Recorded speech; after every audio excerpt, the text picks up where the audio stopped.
The topic for today, oh, we got somebody post the chat. Hello all. Hello. The topic for today is reinforcement learning, which is how you get a machine to plan for the future when it only gets a reward at the end, right? So suppose it's playing Go or making a pina colada, it gets the reward at the end, and it has to decide what steps to take early in the game. So I just grabbed here some of the applications that we'll talk more about in the ethics thing, but today we're talking about how to do image processing, how to do speech recognition, and then, oh, there's more, but we'll talk about them later. So for convolution nets, we might be looking for, is it a cat? And you'll note that the cat may be located many places in your image, and no matter where it is, you want to be able to say it's a cat. And if the cat has different sizes, or you rotate the cats differently, then it's still a cat. And we want to have an internal image of what a cat looks like, and be able to use that same information to recognize it no matter where it's located. It's not like we have a part of our brain that says if a cat's here, then we recognize it, in a separate part of our brain that recognizes a cat somewhere else. Our learning is invariant to location. So convolution nets learn invariant over space, and recurrent nets, which we are used more for sort of sound, right? If I say hello here, if I say hello here in time, then you should be able to recognize the word hello. So recurrent nets are invariant in time. Jeff Hinton, who's the big guy in machine learning and is at U of T, he was there when I was a graduate student. He came up to York and gave us a talk on how the new thinking is to have a three-dimensional model for the cat and be able to be invariant on which rotations you see. The way it is now, if you see this image of a cat and this image of a cat, you have to learn it completely separately because it doesn't have a way of rotating the image. But we're not going to talk about that today because it's not done in practice and I don't know it that well. But we're going to talk about moving rotations in space. All right, so here's your neural net, and what we kind of talked about before is it's layered like this, and between every node at one layer and every node at another layer, there's a separate edge with a separate weight. So that's called a dense layer, and but we might want fewer weights, or we might want to put some constraints on those weights. Why? We might want to decrease our computing time. We want to decrease how much overfitting that it can remember, overfitting is when you can memorize anything because you have too powerful of a machine. And so we can add some constraints on these weights. So the one thing is we could do is we could say these two weights have to, for some reason, have to have the same value. Or we could say, hey, this edge is always is just not there. Or it's like we constrain it to have a weight of 0. So how would we do sort of space convolutions, space invariance? Is, well, here's an image of a bicycle that we want to recognize, and there's the pixels up at the top of the image are going to that node, and the pixels sort of at the bottom of the image are going to this node. And then there's some hidden node in here, which is supposed to say, hey, I'm looking for some feature, maybe a cat, or maybe some smaller feature like an edge. And I can ask, hey, is that feature in the top of my image? And I could have a different node that says the same feature, does it appear in the bottom of the graph of the image, right? So both of these features, both of these hidden nodes are going to fire when they find a feature, the same feature. They're looking for the same feature, but in different locations, right? So here, as we do the learning, it learns the weights on the edges so that it can find the features at the top here.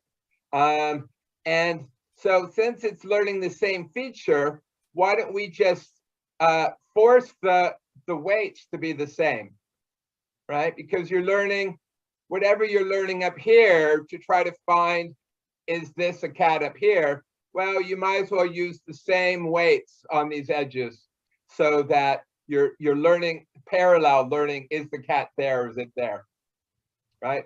And similarly, these cross edges, well, they might as well be forced to zero. Why? Because whether there's a cat up down here, is there a cat down here in the graph, doesn't need to know the pixels about the pixels at the top of the image, right? If you're looking for a cat down here in the image, you don't look at pixels up there in the image. So these cross weights, edges just won't be there, right?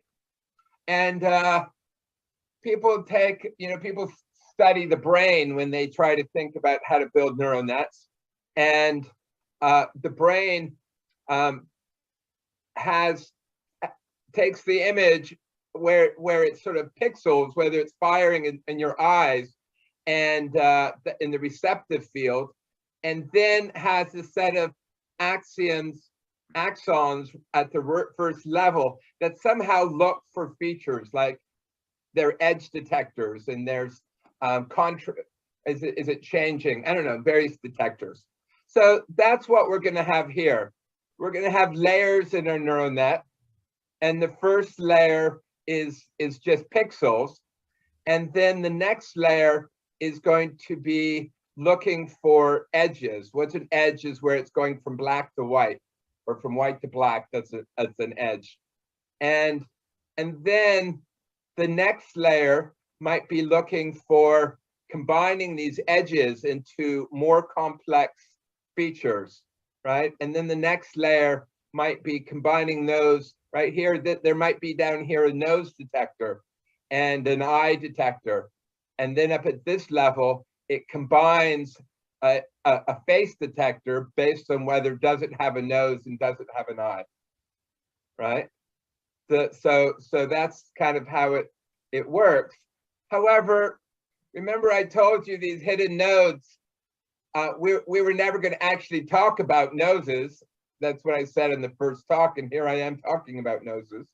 But these weights in here, these images, that it's little images that are features that it's looking for, aren't put in there by a human.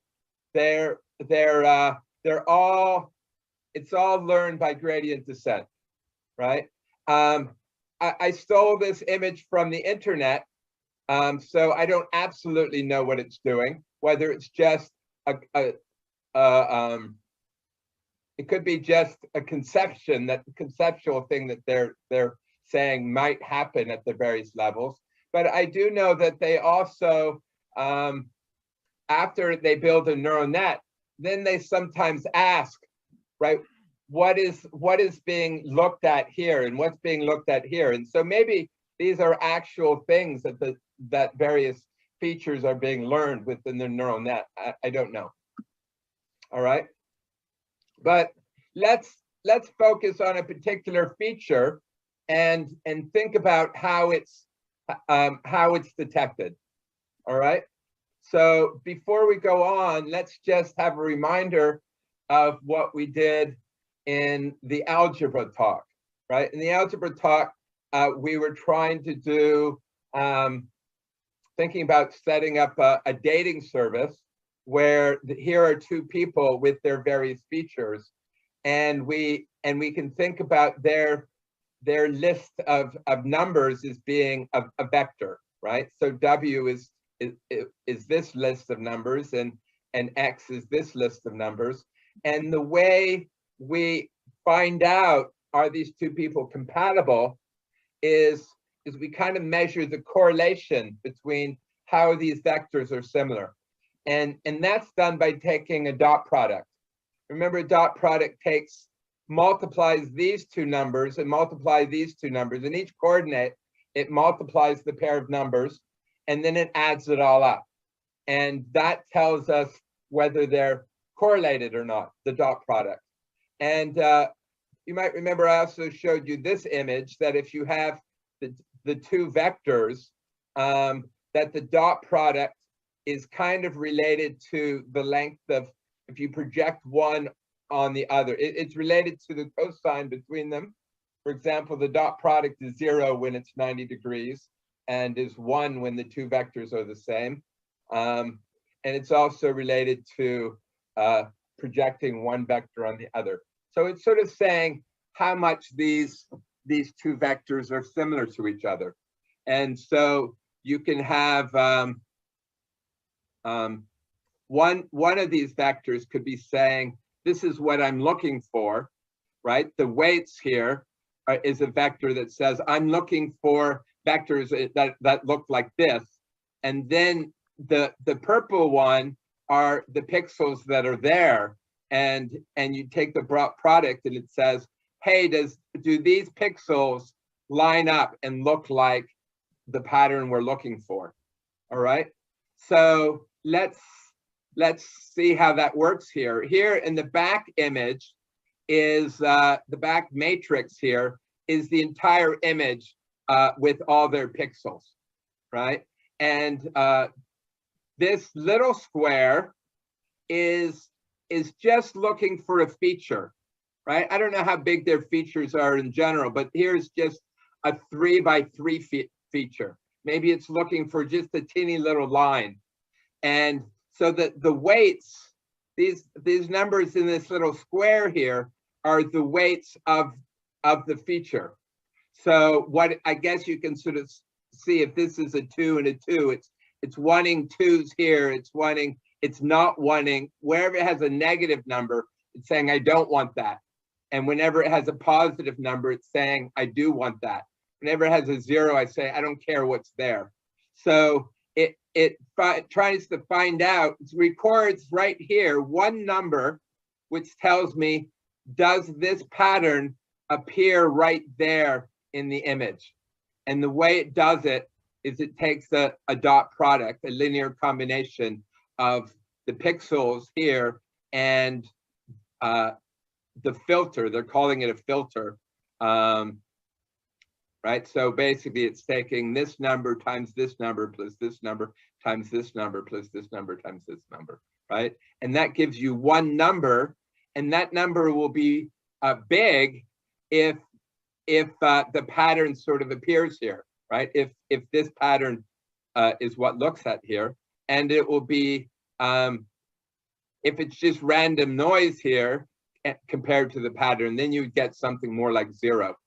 And you might get something negative here if it's the opposite of what you're looking for, right? Does that make sense?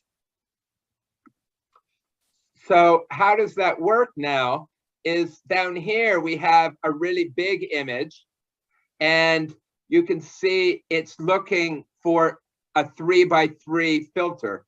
So there's one weights of a 3 by 3 filter, and that same filter is getting applied, right? You learn the 9 weights for that filter, and then you apply the exact same 9 weight filter all through the image. And you can see at what are we getting in the top matrix is we're getting, for every location of where the filter might be, we're getting one number, right? So this number says, does the image from the filter, does the feature appear here? And then we say, does it appear here? Does it appear here? Does it appear here? Right? So this becomes a matrix which tells you where the feature appears within your entire image, right? Does that make sense? It looks to me like it's scanning, right? It's a scanning process. Yeah, so it's all happening in parallel at the same time. Yeah. So there's not really a sense of it's happening in time, it's happening in parallel, but you're right. Right, so, and the advantage of this is to go from all of these huge image to this reporting of the feature only requires learning 9 weights, right? They're the 9 weights of the feature. And then this tells us where do the feature, which is specified by the 9 weights, where does it appear in the image? All right. So, right. And so this matrix that we produce tells you where that feature appears. All right. So now in our neural net, we might start, they're layers. And at the bottom layer, we have the input. And then we have many feature maps. Remember we described how to get one of these feature maps. Maybe this feature map is dictated by a 9 by 9 matrix of weights. And those weights are moved all through the image to give you this mapping, which tells you where does that feature appear in the image. But then each of these, see, there are many of them, because we'll learn many features, and each of the features we're being looked at in this thing here, right? So here, I guess, back to this image, right? Here are lots of different features, and for each of these features, we could say, where does this feature appear in the image? Where does this feature appear in the image? And that's what, for each of these these are little filters probably, and for each of them, we will get a matrix like this saying where that feature appears in the image. All right. And then after we do that, then they sometimes have what's called a pooling layer. And what a pooling layer says is, remember this number here says, does the feature appear here? Does it appear here? Does it appear here? Does it appear here? And what they might do is they might take those 4 values and take the maximum of it, right? So the 6 is the maximum pink value, and the 8's the maximum green value, and so forth. And why do they do that is because now it's the 6 tells me, does the feature appear anywhere here, right? I don't care exactly where it is. I just want to know somewhere in this region, does there appear a feature? And you'll see the advantage of it is it divided the number of numbers we have by 4, right? So that's the goal is to bring it down to one number which says, is this an image of a cat or a face? And so we got to have fewer and fewer numbers, and this is one way of getting fewer numbers, right? So we can say, hey, is the nose somewhere in here? This says, is the nose here, here, here, or here? And this says, does the nose appear somewhere in there, right? So then that's what we have. We have the pixels, and then we have lots of learned features, and we ask where those features are, and then we do a pooling. And then they might have another layer of doing learning convolutions, right? Each of these convolutions would probably be on one of these features. And then at some point near the top, they'll do linear classifiers where you take sums and thresholds. And in the end, you learn out whether it's a face or a dog or something, right? Are people kind of following that? Mm-hmm. All right. Now, you might say, well, this is a much more complicated machine. How do we possibly learn this? And I'm saying it's learned exactly the same as we did before, right? The neural net, this big neural net, is just something that what it does depends on weights. And the only difference is some of the weights are used repeatedly in different places. That doesn't matter. It's still a weight. And maybe some of the weights are fixed to 0. That doesn't matter. And maybe some of the other functions are maximums, but that doesn't really change what we're doing here. So how do we learn? Just as before, we have our current weights, and given our current weights, we calculate the error of how well it does. And for every possible setting of the weights, we get an error, and that gives you an error surface. And then you use gradient descent to find the weights that minimizes the error of this machine, right? So basically, if you wrote a code that does gradient descent for the type of machines we had before, you don't have to do anything different. Maybe you might have to take slightly different derivatives as you pass through maximums and stuff, but it's the same idea, right? Does that make sense? So now let's do the exact same thing for time. That was an invariant over space, but when there's variant over time, it's called a convolution net. Convolution is a math concept which has to do with that. We won't get into it. Recurrent nets have to do with time. Something's recurring through time, right? So here we have some voice that they're trying to speech that you're trying to recognize that you're saying hello world, and it moves through time. So here these inputs might be asking what time happens at this point in time, and then these neurons here are taking in what happens later in time, and maybe here we're looking for some feature like the word hello early in time, and here we're looking for some feature in time like hello later in time, right? And so again, we can learn using the same weights, right? Because it doesn't matter whether the hello was early in time or late in time, you're going to use the same sort of methods for learning it. So what might our architecture look like? Well, you could do some sort of convolution net like we did before, and more or less that's kind of what we're doing here. But we're going to add some extra little features here. All right, so here's our this down here is the speech. Say English speech. Somebody's talking in English, and it's getting fed into our neural net here. And then what it's going to output is this more speech, but it's going to be in French. All right. So this is the little, like we saw in Star Trek, or the little fish that's in your ear that takes in English speech and outputs French speech.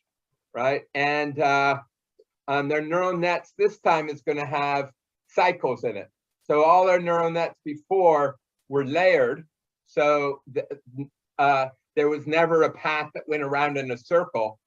But we're going to, since it's sort of time, we're going to have these cycles in the neurons. All right. And one way to understand it better, even though it's reusing as you go around and around in time, it's reusing the same weights, right? Because that's whether you say hello near the beginning or you say hello near the end. That hello later is going to cycle around and use the same weights. All right. So, but we can imagine, we can unfold this into different time slices, and we can see what's happening. Right. So here's a particular point in time, and the machine is remembering something about the past. Right. How I recognize the next word in my sentence depends on what I've heard in the past. So it's remembering something about the past. Maybe it's remembering based on the grammar so far, is the next word, is it likely to be a noun? Is it likely to be a verb? What types of things, right? You certainly know there's predictive text where you've seen text so far and it tries to, based on what you've seen so far, predict what the next word's going to be, right? So that's some information here telling us what we remember about the past, right? And then what gets fed in is the next bit, the next word, say, or the next bit of the speech gets fed in here into time. So now we're going to combine what we know about the past and the new word that's coming in, and we're going to pass it through some neural net, which is then going to give some output, right? And that output might be, right, this might be the next English word, and this might be the next French word, right?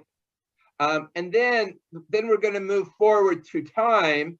So what it's going to pass forward, what actually in some ways is wrapping around here, what gets passed forward is what it's remembered about the past, right? Here's the old past, here's the new word, and then it combines those to give us what does it remember about the past now, because we have now later in time, right? And then a next moment in time message comes in, and it outputs the next message, and it remembers something about the past, right? And then the next English word comes in, it outputs the next French word, and it remembers something about the past. And that's kind of how it goes along. Does that kind of make sense? Yeah, it's like patterns, right? It's like a series of patterns that it's recognizing. Exactly, exactly. Now we can make this machine even more complex. This doesn't have any long-term memory, right? It just has short-term memory. It remembers one vector of information about what it's passing along, right?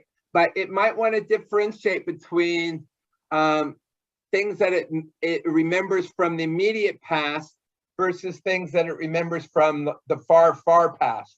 Right. So in order to talk about memory, I grabbed some slides from a whole different course that's talking about memory.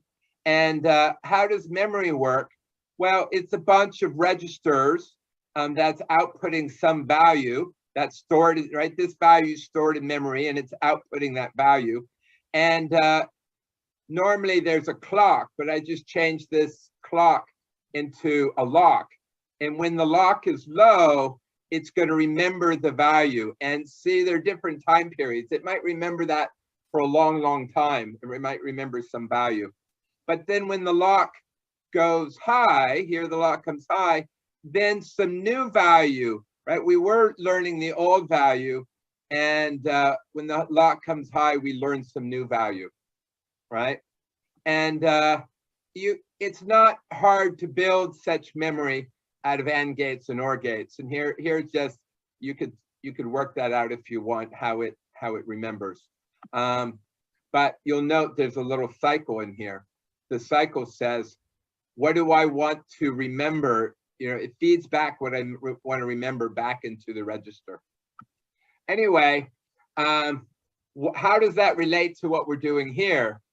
Well, everything is learned by weights, but the weights could dictate, hey, if this kind of thing is happening, then I want to open the lock and store some bit of information. And then later on, the weights might say, hey, based on what is happening now, right? And as long as those values are in there, right, it stores some value. As long as that value is in there, it can reference the information that's stored. But maybe when it reads a period in the sentence, it says, hey, this is a new sentence. So let's lower the lock and store new information. We're starting something new, right? So that is all learned by the neural net, when to open and close these locks, and when to store stuff, and when to have what to remember from the past. It's all learned by gradient descent, right?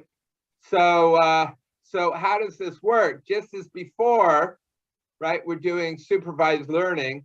So there's lots of data which says if this is the English input, then this should be the French output. And the supervisor provides the output, and then it computes some error of the difference between what is outputted and what should be outputted. And then there's just the machine is defined by all these weights. And just like, right? And these, what's the difference is, well, again, the weights may be the same, right? If it has little cycles, maybe the weights are appearing in some cycles, or maybe some weights are zero, or, but at any rate, how do you learn all the weights? You do gradient descent, right? Are people following this? Any questions about this topic? Because it's sort of, we're going on to a new topic now.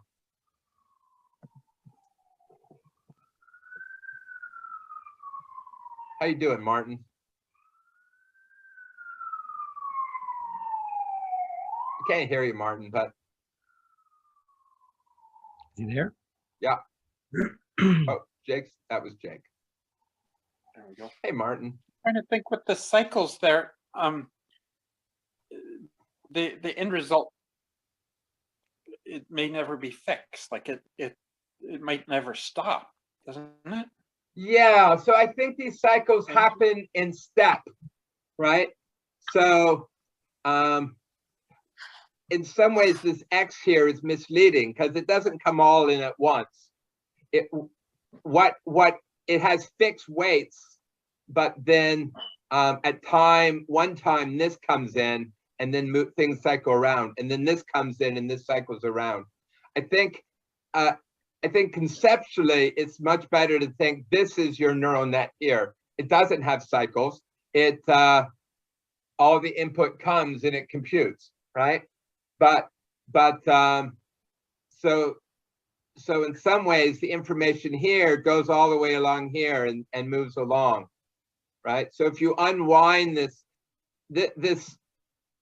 you can think about this neural net with cycles is being unwound for some number of time steps, and you'd probably unwind it for the length of time that your input's coming, right? Or you might, maybe it needs to, or at least it's going to unwind for the length of time that output is being produced. So right. I think in terms of thinking about the machine, you think about it as the unwound machine, right? And then it doesn't have any weights. I mean, sorry, and then it doesn't have any cycles, right? Right. And so it's just learning, given the input output pairs, right? How do you learn those weights, right? But in reality, this might be a lot of time, and so this, the same weights get learned over and over again. So in reality, the weights are only stored one place, right? But when you put in an image, the way you compute, or when you put in some input here, which is English speech, right? It goes around and around and around and around, and then out as you goes around, it outputs stuff, right? So Jeff, question for you. Yeah. In the supervised, yes. Can I? I'm speaking now. If the training is taking place with, I would imagine, translators that are giving French speech correctly, right, versus the English speech that's coming in, but there's still going to be variability between translator A versus translator B and translator C. Sure. Well, yeah. For sure. And then the problem where in French the word order is different than it is in English. I mean, there's just so many layers of problems here, right? I just only understand the most superficial level of this. I mean, one of the problems of me teaching you everything I know is that if you have questions, then I don't have the answers for them. No problem. This is a very entertaining and educational, right? Even then. Right, for sure. These are very hard problems, and it's been taking over the years. The speech recognition has gotten better and better. So who knows what they're doing to make that happen. But I think the underlying principles here are the same. Mhm. And certainly at the beginning, I don't know, 10 years ago, 20 years ago, when you want to do speech recognition, you had to train it on your own voice. Any other thoughts about those recurrent nets? So the next topic is when you don't have rewards until later. You're playing sort of a game and you don't have rewards until the end, right? So driving, you have to do a lot of steering and thinking and braking before you get a reward of did you get where you wanted to go or did you hit the person walking, right? And robots have to do a lot of planning. And certainly the classic is games. And back in here, I guess back in our past, it was pretty exciting when Big Blue, Deep Blue won chess, and then they won at Jeopardy, and nobody was expecting them to win at Go for a long, long time. And it's fun to watch the movie in which you watch this poor guy lose. Nobody expected him to lose, and in fact, it was even the machine learning people didn't expect it to win. And this was all trained by having the neural net watch how humans play. And then 2 years later, they threw all that away and they started over again. And they had the neural nets just no human interaction. They just played lots and lots of games with itself. And it learned how to play in a way that then just beats everybody, right? This neural net just knows how to play Go, right? And then later, people got excited when it learned how to play video games, which seemed to me to be easier than this, but it's harder because it's all real-time interactions. And I understand the next big game to play is to learn how to play cooperative games. But right now, you feed the rules of a game. You take any game, you feed the rules into, and it will learn to beat you. I guess the one thing that neural nets aren't good at doing is if you teach it how to play one game and then you give it a game which is very similar, it can't move what it's learned about one game onto another game. It has to start fresh and learn the new game. But anyway, let's think about games. And probably the way to start is with game trees. You've heard about machines doing look ahead 4 or 5 levels of the game tree. So this is what I mean by a game tree. And what is it? Each node here is some state, the state of the game. And when I'm in this state, since it has a white circle and the white guy inside, it's the white's move, and the white gets to choose how to move. And then based on which move, this says the white then chose to go this way. So now we're in this state. And in this state, it's the black's turn.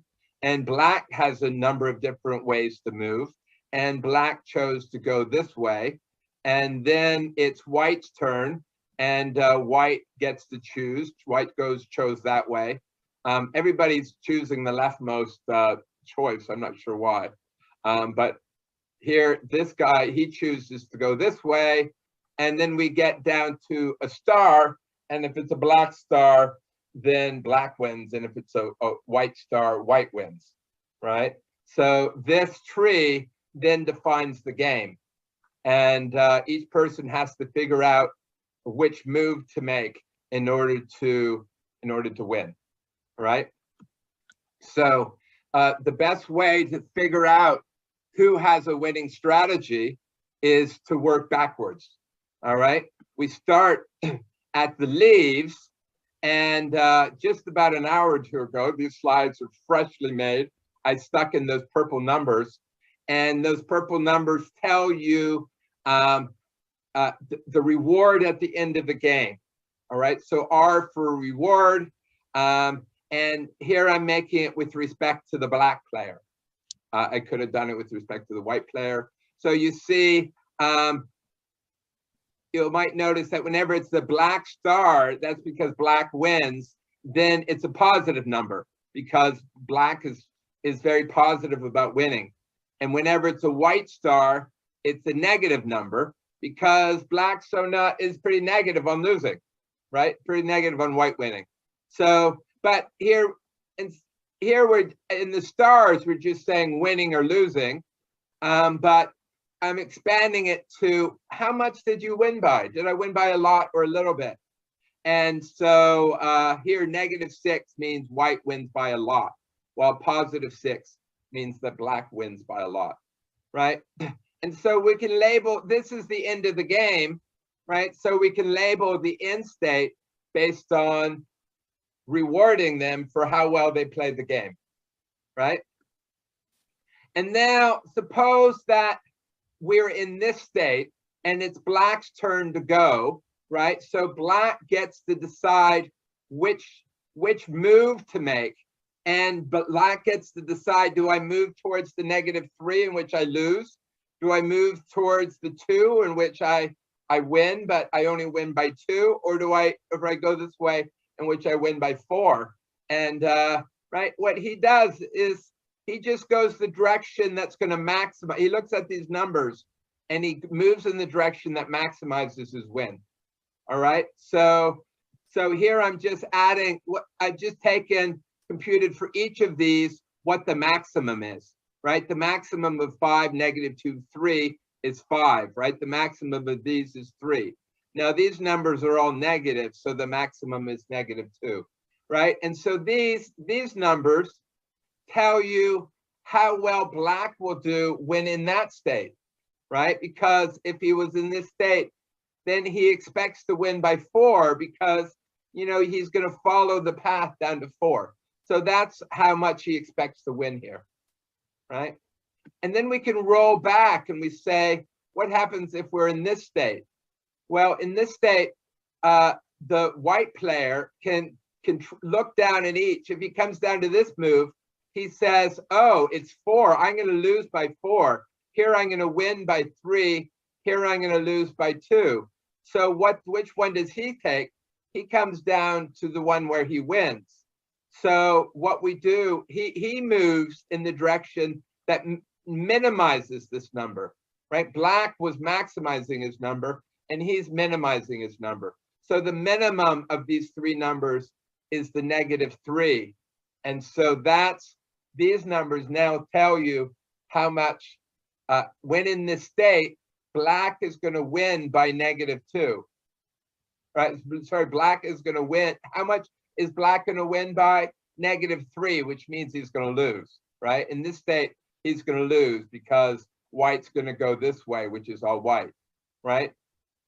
So while in this, right here, the max white's, and in this state, black's going to win. Why? Because it doesn't matter. Oh, look, it looks like I took the maximum. In this case, I took the minimum wrong, right? That should be a -3, right? So ignore that 6. It's really a -3. All right. And that mistake is going to trickle up. So now the black takes the maximum again, right? He's going to take the maximum is the -2. Here we took the maximum of is the 6, which shouldn't really be a 6. And then we take the minimum again, right? We take layers of max min, right? Does that make sense? And at the top here, the number at the top is -2, which tells us that white has a winning strategy, right? And how would the game play is, well, whenever it's white's turn, he makes the move that moves to the minimum choice. And whenever it's black's move, he takes the move to the maximum choice. And it will come down to, you know, you follow the path, it will move down to this -2 where white wins. Everybody follow game trees? I have a question. Yeah. just curious, like, the idea wouldn't be that the possibility of a game tree exists already. It's being constructed as the game is played. Yes. Yeah. So the problem with game trees is you see they grow exponentially. And if you did the game tree, right, if you're playing chess, Yeah. right, there may be 16 pieces, and each piece has a number of places to move, right? So maybe there are 30 moves you can make. So there are 30 nodes at that tree and 30 squared at the next and 30 cubed at the next, right? So this game tree grows hugely fast. And unless it's a simple game, you just can't play it out very deep. All right. So let's talk about Markoff chains. They're also a cool thing in mathematics that everybody should know.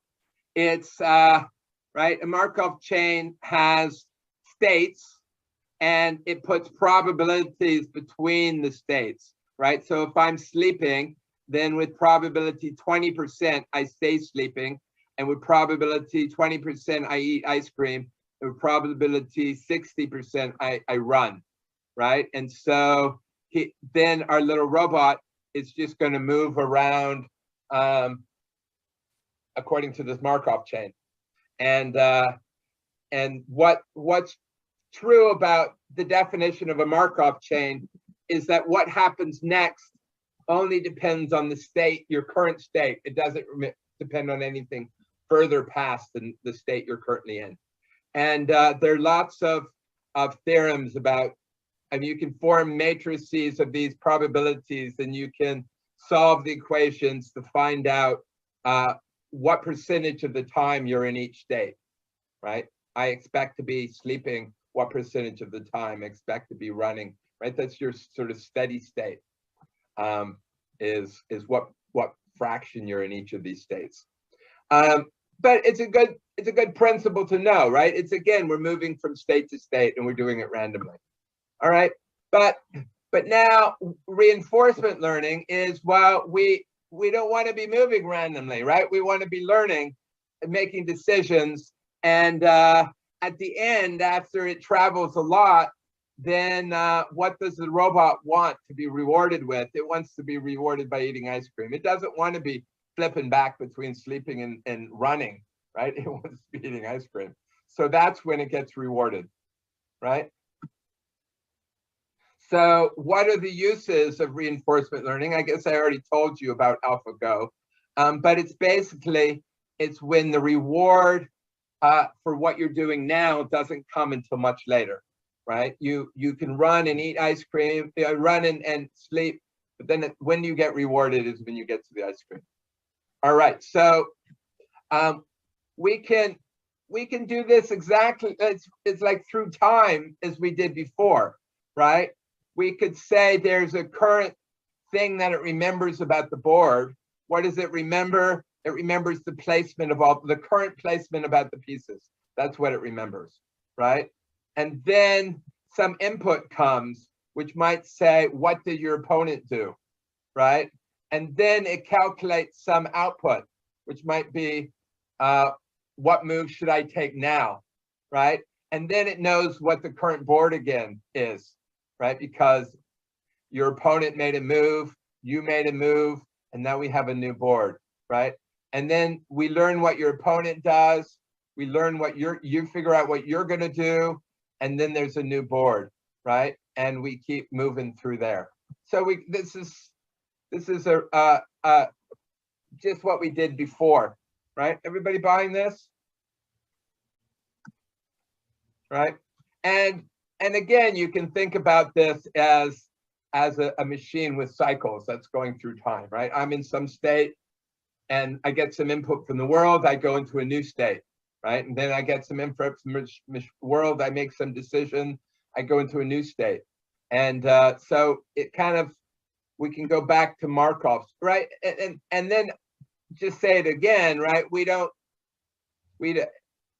don't learn whether you win or you lose until the end, right? So you have to somehow back propagate that information all the way back, right? the fact that you got an error at the end, you need to you use forward propagation to figure out what the machine does. And then that, taking the derivatives, does back propagation all the way back to say, how do I change what I did really at the beginning in order to affect the error at the end, right? So, so now, if people are ready to go on, this F is stating, what do I remember about the world, right? It's where are all the pieces on the board? It somehow is telling me my current state, right? And so we're going to form a graph just like we did with the Markov chains, and each state is going to, each value of F will be a different state, right? I'm in this state, then I'm in this state, then I'm in this state. That's told by the values coming out of here, all right? So, and maybe I'm in some state here, right? Here I'm eating ice cream and some input comes in, and then I'm over here, I'm sleeping, and then something happens, and now I'm in another state, I'm running. So you're moving from state to state. And so that's what we're trying to learn of how to move from state to state.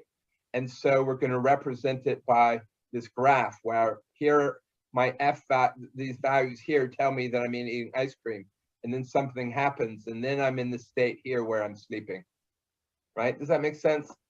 And our machine is going to move from one state to another, right? So here he is, our machine moving from different states. And so here's my little piece of graph that we're going to work on. And the robot's going to move through these states. And each of these, right, we could call it a node of your graph, or you could call it the state that the machine is, right? The machine at each point is located somewhere, right? And we're going to label each node with the value, I guess on the other page it was F, but we're switching over to U. I don't know why. But U is going to be everything that we know about the world, right? We're going to label, this is a fixed labeling, being in this state. What does it mean to be in this state? It means that what you know about the world is you. And if you knew something different about the world, if what you knew about the world was the values U2, then you would be in this state. And you move from state to state as what you know about the world changes, right? Or the world does change, right? So for example, this U value could tell you the location of all the pieces. So when you're in here, the pieces are laid out one way. And when you move over to this state, the pieces are laid out some other way. And just, you know, our Go board has a lot of squares. And so there are an awful lot of states, right? This is more states than there are atoms in the universe, right? So we don't actually build this graph. But anyway, the labeling on this node isn't very big, right? The labeling just tells me where all the nodes, where all the pieces are on your board, right? Everybody understand these states? You can just think about it as the state says where all the pieces are, and in each way of arranging each way that the pieces might be on the board will be a different state. Or maybe the state tells you, right, I'm currently sleeping, or I'm currently running, or whatever. All right, so now, just as we did with the purple numbers that we're percolating through, we're going to have each state is going to be labeled with a reward. And it's not the reward that you get when you're in this state, because you don't get any reward until the end. But it's what reward do I expect to if I'm in this state, right? If you're in this state, you can say, oh, this feels like a really good state for me. I feel really happy because from this state, I really expect to do well in the future, right? So the R value is something that has to be learned, and it sort of would tell the machine, or the machine's trying to learn from playing. You play many, many games, and over playing many, many games, it learns the R value of every state. It learns, if I'm in this state, do I feel like I'm going to win or do I feel like I'm going to lose? Right? Everybody gets that the U tells me where the pieces are, and the R value tells me, given that's where the pieces are, do I expect that I'm going to win or lose? And if so, by how much? So Right? Jeff, Yeah. if I can try to understand this, the U is the current position. Let's say chess in this case. Let's just Right. pick chess. Is the current position of all the pieces on the board now. Yeah. And so then you'd have to dynamically generate the R1, R2, R3, R4, which would correspond to every possible move you could make right now to another state, which would be the moving of one piece if it's your turn. No, it's not about all different moves. It's just about, given this position, if I play optimally, maybe there's some randomness in there, and my opponent plays optimally, maybe there's some randomness there. Maybe there's some information about, how, you have to know how I'm going to play, and you have to know how my opponent's going to play. But so it's a complicated calculation. But in the end, what the R is one number, just one real number, telling me how much do I expect to win by, given that I'm in this is where my pieces are. But I'm thinking of it as a computer programmer. I'm trying to think of data structures that I would use to represent my current position, maybe an array that's filled in with the piece that's in a particular checkbox of the chessboard. But then I could move that one rook that's in position yeah, 3, you're getting 5. ahead of us though. Oh, okay. Let's just say this is some value that's going to be very hard to calculate. And let's not worry right now about where it comes from. I'm just defining what I want it to be. Okay. What I'm wanting it to be is you, as you say, is some data structure telling you where all your pieces are.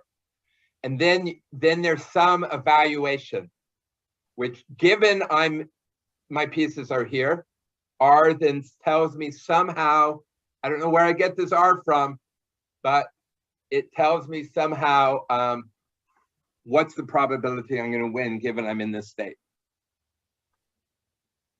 Right? And if you play chess, you must have some sense of that, right? If I put pieces down in a form where it's a game that people play, you'd be able to look at the board, right? Suppose two people are playing chess and you walk in the room. You look at the board, if you're a good player, you'll know who's winning, right? Just static. You look at the board, you know who's winning in some way. If you know how to read the board, I wouldn't know how to read the board, right? Does that make sense? All right. Now we're going to have 4 different types of nodes here, right? Of these states. And some of these nodes, these states, it's our machine's turn to go, right?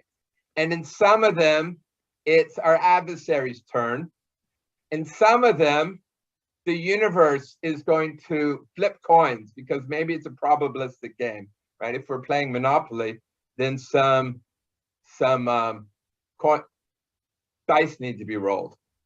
And then in some states, the game's over and we stop, right? So those are the 4 types of nodes that we need to be worrying about, right? And so let's talk about each of those types of nodes. All right, so if it's the player's turn, right, now it's the player has to decide which way to go. Suppose the R values were already computed by some magic, right? Some oracle came down and labeled each state with the probability that you're going to win if you're in that state, right? So now the white player is sitting here. He knows his R value, so he knows the probability he's going to win. And he has to decide which of these, each edge coming out is an action he could take, right? I could move this piece, I could move this piece, I could move this piece. And of course, if he took that action, it changes, right? The U's tell me where all the pieces are. And if I take this action, then it tells me where all the pieces are going to be after I do move that move piece, right? So you can imagine where all these edges are, right? Given this is where all the pieces are, I know which pieces I'm allowed to move, and I know which states I would get to if I made that move, right?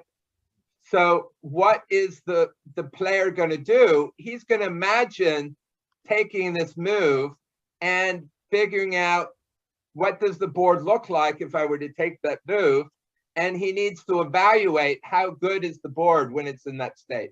So he looks at this R2 value, and then he comes this way and he looks at its R value, and he comes this way and he looks at this R value. He does that for every possible move. He looks at what the board looks like if you make the move, he evaluates the board, and that gives you some evaluation of this action, right? And which action does he take? Well, being wise, he takes the action that leads to the highest expected reward, right? He goes to the state where the R value is the biggest, right? So there, it's the highest one is the R2, and so he moved over there, right? And now, given that we know that that's what the player is going to do, we know the player is going to move from state 1 to state 2, so we can define what value R1 should be, right? We can say R1 should be, what value should it have? It should have the value equal to the maximum of its neighbors, right? That's a rule, right? If you want to say what property should the R values have? Well, one property they should have is that the R value of this node should equal, right? The R value of the current node should equal the maximum overall actions from out of the current node of the R value of the next node, right? Everybody kind of buy this as an equation that we should satisfy for the R values. Remember, because we were struggling where these R values came from. So we're just writing some properties we want of the R values, right? Does that make sense? All right. Now, let's see what would happen in practice if we did this, right? Here's a whole bunch of states, and suppose it's just this guy and he can get to the reward, right? What do we want him to do? We want him to walk to the reward, right? That's what we want him to do, because there's the reward. He's going to be happy if he walks to it, right? But what does it say here? Our rule says each value, the reward at each value is going to be the expected reward. And so that kind of labels all of these nodes with the same number 100, right? If each one, right, if this one's 100 and this is the maximum of its neighbors, so this guy will be 100, and this one's the maximum of its neighbors, so it's going to be 100, and suddenly all of them are labeled 100. And the problem with all these hundreds is which action the guy takes. All he does is he moves to the number, the state with the highest number, right? And they all have the same number. So he doesn't know which way to go, right? So that's a problem we need to fix. How do we want to fix it? Is we want that 100 10 years from now is not as good as 120 minutes from now, and it's certainly not as good as instant gratification. So we're going to have this 100 value decay as it gets further and further away from the actual reward, right? And now because it's delayed like that, since he moves towards the bigger numbers, that's going to get him moving in the right direction, right? Does that make sense? We want these numbers decayed so that he knows if he follows them, he goes in the right direction. And how do we manifest that? Well, this is our current number and this is our next number. they're no longer equal, right? So we're going to just add a little decay in here. We're going to say, you take what value do you want our current node to be? Well, you take the maximum of your neighbors and you decay it by a little bit. You just multiply it by 1 minus 0.001, right? You multiply it by little something small, and that makes all our numbers decay like this. And it also makes sense because getting a reward sooner is better than getting it later, right? So the reward at your next step, you're going to get your reward sooner. Currently, it's going to be a longer delay to get your reward than later. So as you get closer and closer, right, your reward goes higher and higher because you're getting closer to the reward. Right? Does that make sense? Yeah. But Jeff, and that's here our you're only talking. Hmm? Here you're only talking about the robot nodes, right? Yeah, Because the other nodes are different. you don't want to do, won't do the maximum. And Yeah. And if a robot, if you do what you say and you calculate back and you get a whole bunch of hundreds, right? Does it really matter which 100? Like all the hundreds mean you won the game. No. So why do you care? No. You might not know how to win the game, but all the hundreds say you won. Oh, right. So if you get here, then you will win, but you don't know how to get there, right? Right. You don't get the 100 until you're here, right? So you don't want to be, right? So here he doesn't know which way to go. Yeah, but in a classical game, yeah, you know you won. You just don't know how to win. How to win? Yeah, exactly. Right. And if there was a time, right, and what we did before, there were layers, so you knew which way to travel, right? But now there might not be layers, so we're kind of adding this extra time dimension to tell you which way to go, right? All right, so now that was just for our robot's term. If it's his opponent's term, right, then again, he has actions, various actions that he could take, and each action, he knows how the board currently is, and he knows what actions he could take, and that moves you to a different board. And as Martin said, which action does he take? Well, he takes some move which moves the board, right? So it's moving our robot because the robot says what state of the world he's in, and as the devil makes a move, it moves the robot to a different state of the board, right? And which state does he move us to? He takes the one that's the minimum of your neighbors, right? So what value should R2 be? Well, just like R1 was the maximum of its neighbors, R2 is going to be the minimum of its neighbors, except we're going to need to. So I must admit, I don't often read things. I usually just make them up myself. So I had to say, do I multiply this by 1 minus epsilon, or do I multiply it by 1 plus epsilon? And again, you can think, what does the adversary want you to do? He wants you to move away from the winning strategy, right? So that means he's going in the direction of the smallest number. So we want our weights to get smaller as we move away, because he wants to move in that direction. And so then you want to say, hey, this is my current node. He wants to move from the 99 node to the 98 node. So he oops, there's that one up there is a typo, but he's making the I thought it was a minus still. Maybe this one's a typo. Anyway, it's either a plus epsilon or a minus epsilon that we stuck in there.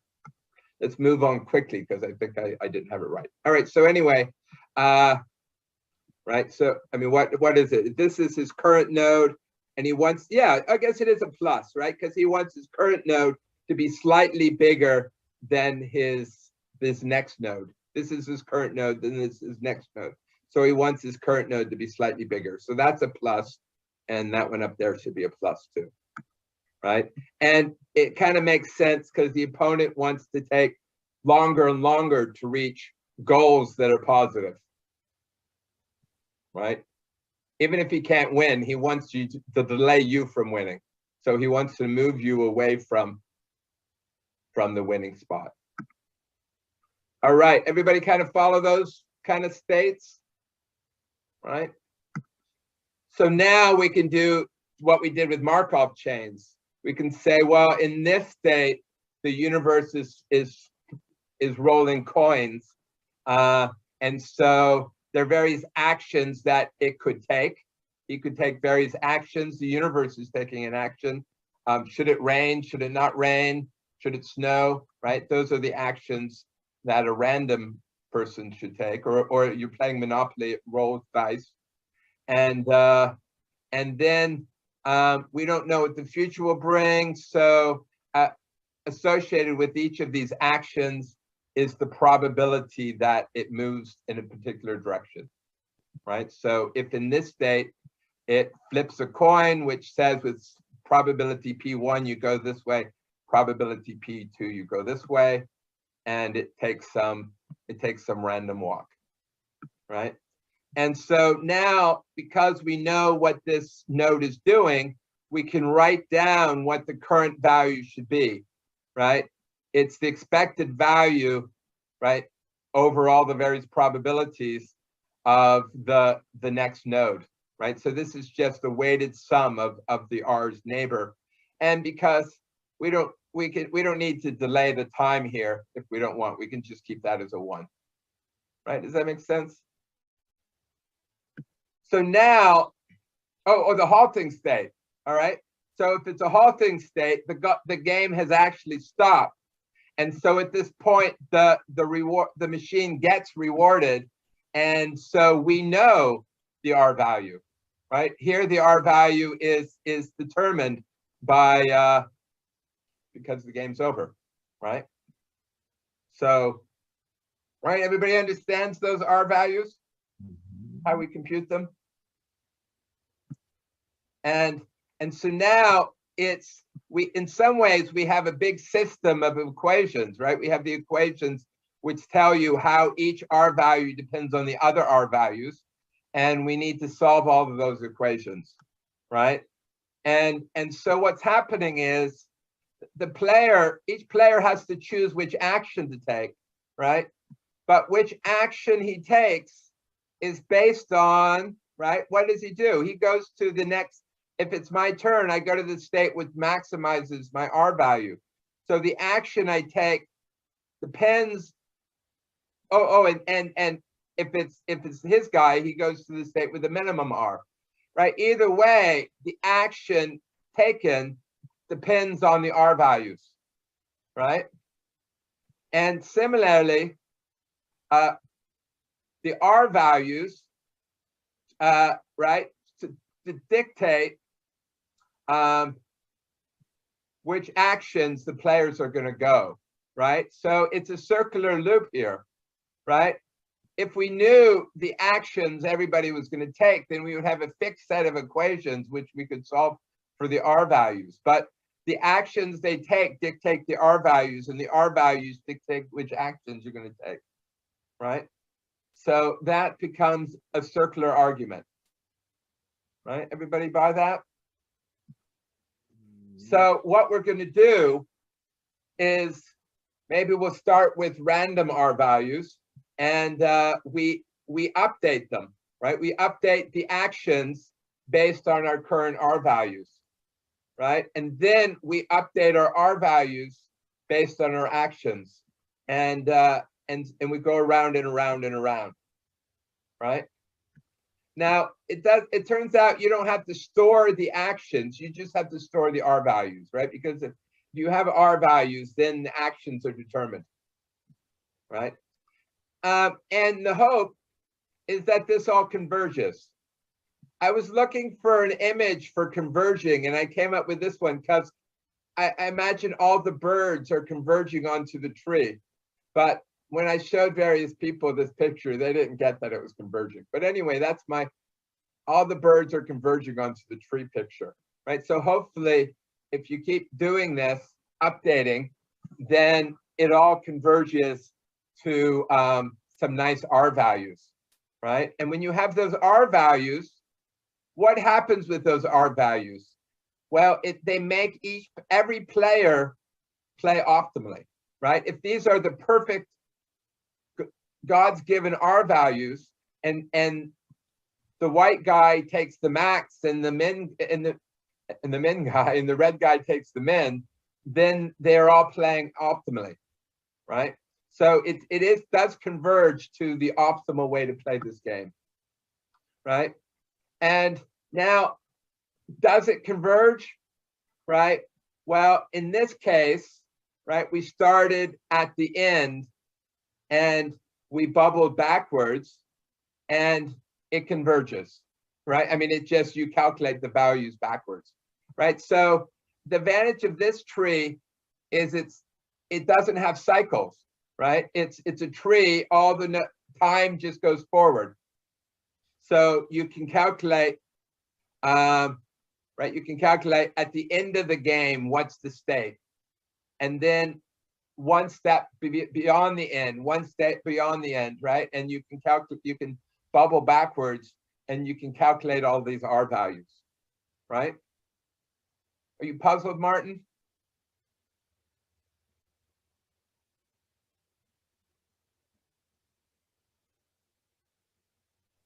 Sorry, I just took a second to unmute. Yeah. But in the tree, like if it's a game that has cycles, like right.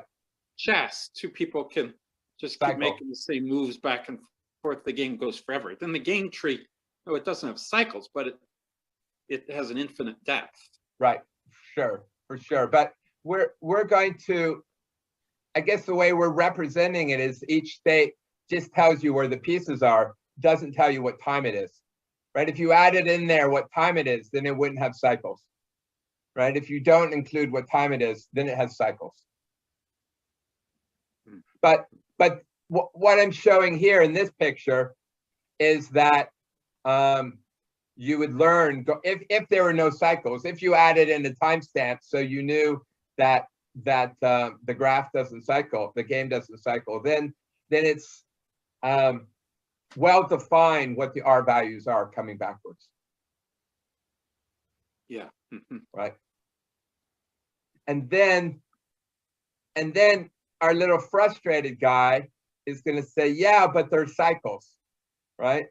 So how do we deal with cycles? And right, because you could update this, and then you could go around and around and update things, right?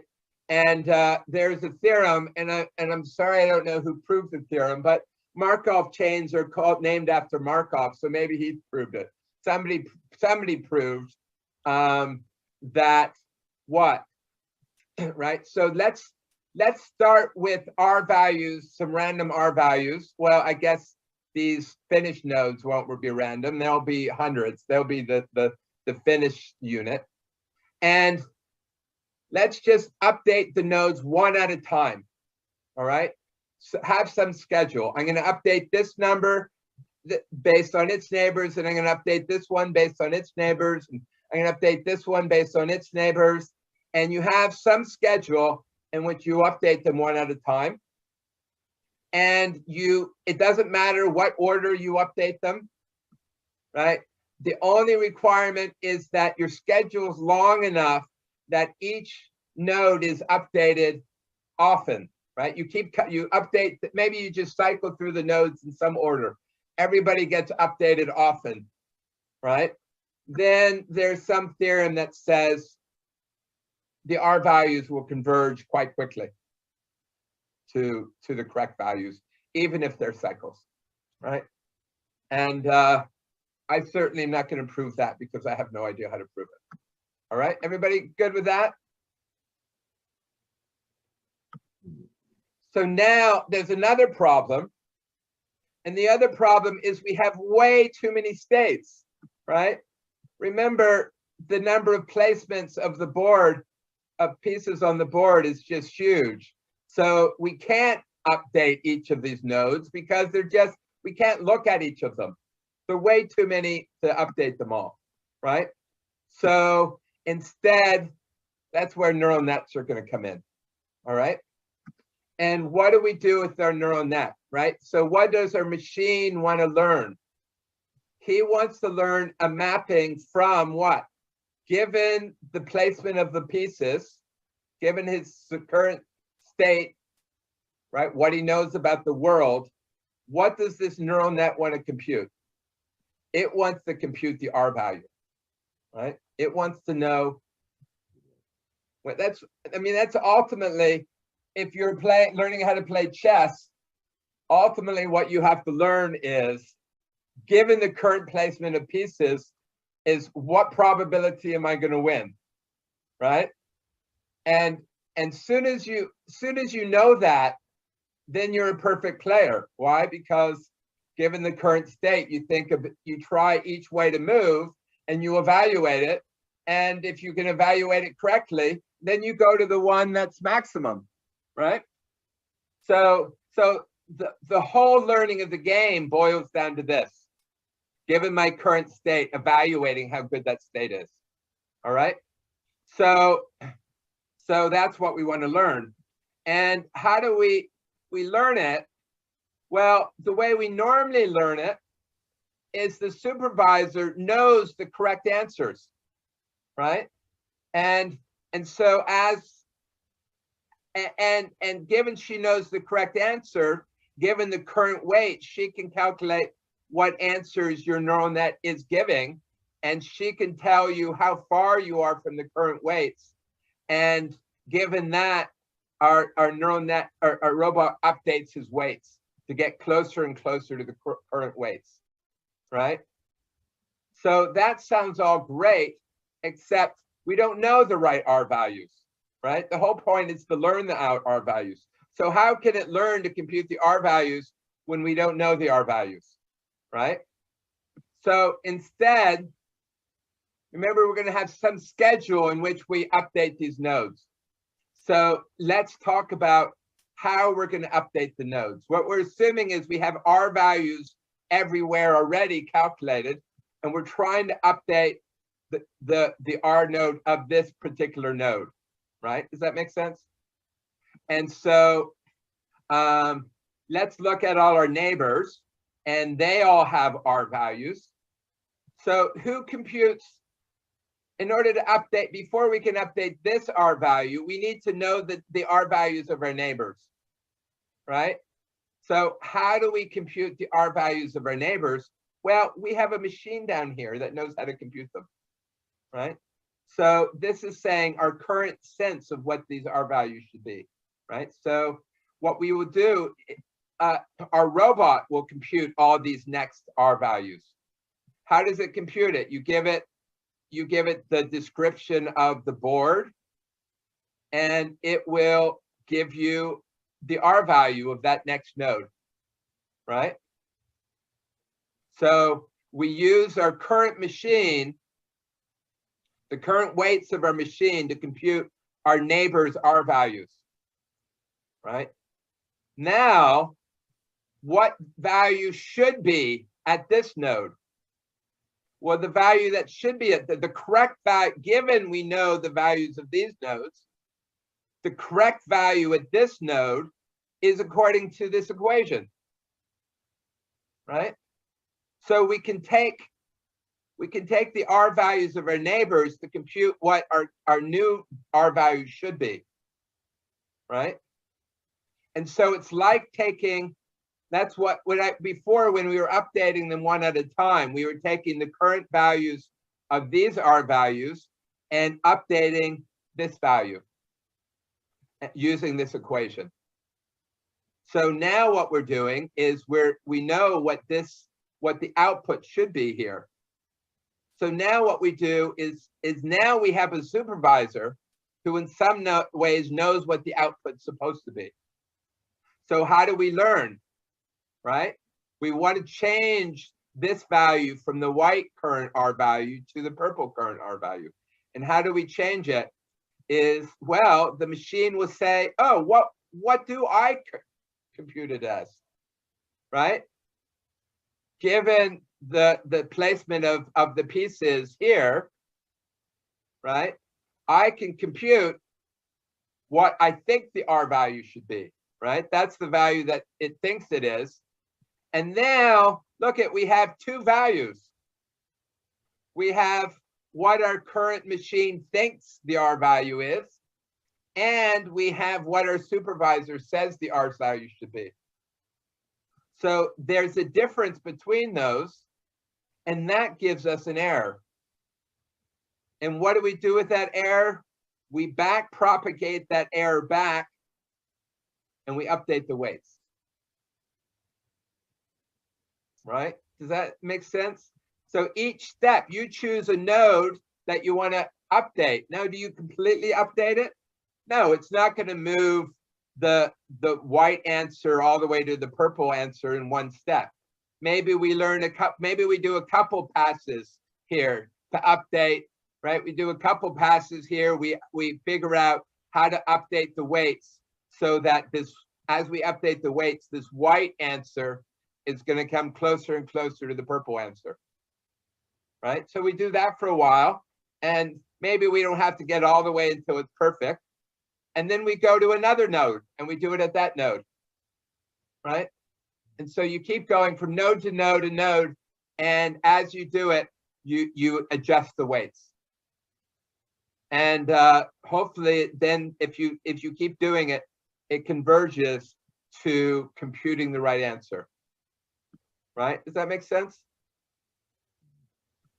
Now, then you could ask, well, what order should I update these nodes? And the thing is that that's a huge graph. There's so many states. You never want to update nodes that you're never going to get to, right? There are positions. I heard that if you gave an expert chess player the positions of pieces in a game, in a real game, right, he can understand it really quickly. But if you give him pieces that are in a random position, he just doesn't know how to understand them, right? So we don't want to update nodes, states of board positions that the game's never going to get to. So instead, what you can do is you can start from the beginning with an empty board or with the chess pieces in the start state, and you play a game. And since the R values are random, you're doing it's a random game, right? But at the end, somebody wins. And so then as people win, these R values here will slowly trickle back and get updated. And hopefully it all converges. And that's how you win Go. And that's all I know about it. All right, how are people doing? All right. I'm in the dark here. Jeff, I have a question on that. All right, Daniel. Yes, maybe you start to get those states, you start with games that are almost over, because then the number of states to get to the goal is trackable. In other words, so you take some real games, and then the last 10 moves or the last 5 moves, wherever you want to start, you start from there and start assigning weights. Is that a strategy that's been used? Yeah, so I would say absolutely yes. And if you come back way to the beginning here, when they first got AlphaGo to win, they say it played by watching other humans, right? So they had, what they had laid out is billions, I don't know how many games that humans have played, and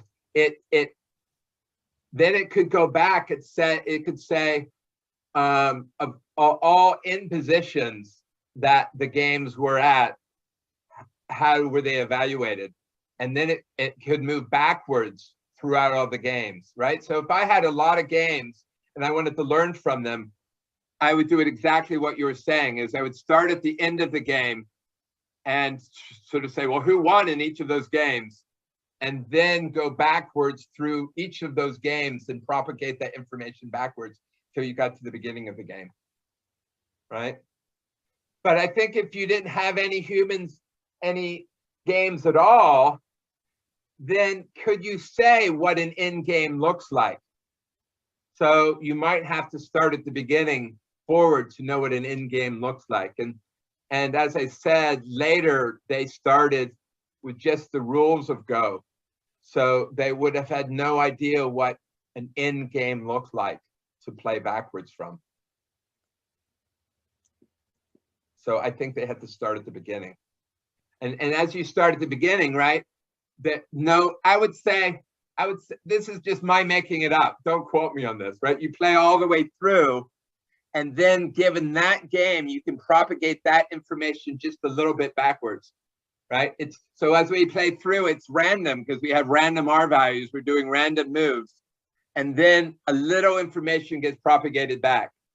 And then you go all the way through a new game and a little information gets back. So you probably have to play a lot of games before anything reasonable propagates all the way to the beginning. That's my guess.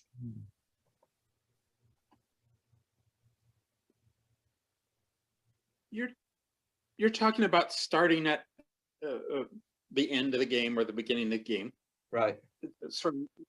And say you're starting at the beginning of the game, and you say you're playing forward, but really you're not necessarily playing. What you're doing is you're choosing what nodes you want to calculate your R value on.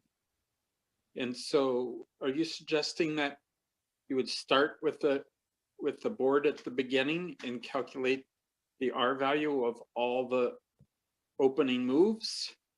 No, because you can't calculate it. I mean, we just have random. I would say we start with random R values in the states, or maybe all neutral R values, 0, and then as you move forward, I would start. I don't want to. I guess there's just so many states. My thinking is I would never want to go to a board configuration that isn't going to arise from some game, because that's going to waste my time. Yeah.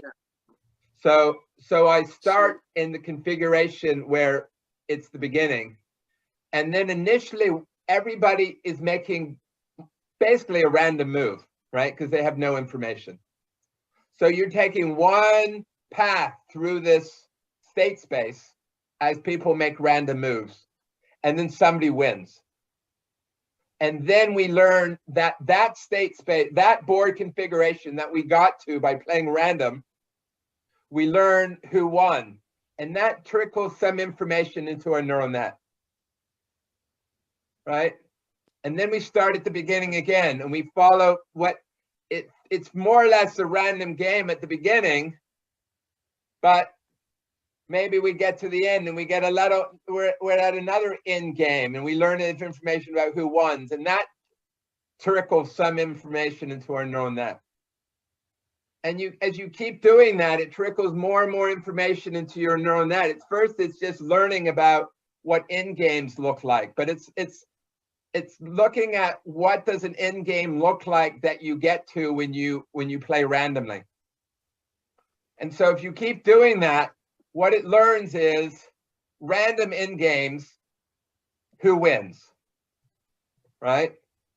And now, after you've really learned what who wins a random end game, then when we get just before the end game, we know how to play, right?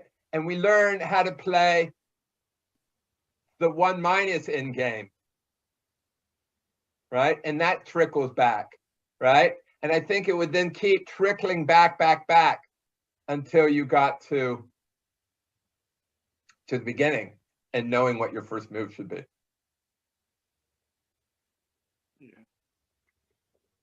Okay, so you start with the beginning of the board, you take a random move, right? And you look at that state and recalculate the R value for that state. No, but you can't. No, Well, you could try to yeah, that's true. After you've been playing in a while, you have R values that mean something, mean a little bit. And so then as you move through, you could calculate the R values, right? Or maybe what it does, I don't actually know, maybe it plays the game all the way forward and then it goes backwards calculating R values. I think that would make a little bit more sense to me. Yeah, okay, because it's only when you calculate R values that you're doing any improvement. Yeah, Otherwise, exactly. you're just walking through a random game. Yeah. So I think that's what I'm going to state. And of course, I'm making this up. I would play a game randomly all the way to the end, and then I would propagate R values back and hopefully that's meaningful, right? And then I'd play another game, and I would propagate that R value back. And you do that a billion times. And then they win. Right? We definitely have proof of concept, right? Great. Yeah, thanks. Any other thoughts? I think this is supposed to be an hour, right? So I think we ran out of time. I think so. I have one idea. Uh-huh. And it's about, maybe this relates back to what you were talking about earlier with language. Uh-huh. So like this idea of like translation, looking for the right word if you're going from English to French. Right. And so many possible ways of constructing the same phrase. So it's like having a giant thesaurus or a dictionary, right? And the right words have to be picked out and assembled. It's kind of the structure, learning the structure, I guess it would be in language similar to this game tree, right? Finding the right solution. Right. I got that? Yeah. Okay. Yeah, sounds good. Sounds good. It's all very philosophical sound. Yeah, well, as I think I said at the very first moment, I find all this stuff oddly spiritual because, why does it work? And how does that explain why we're here? Right? How did we learn to walk? To think, to have language, to do anything, right? Yeah. If you're believing in evolution, then this all had to happen somehow, right?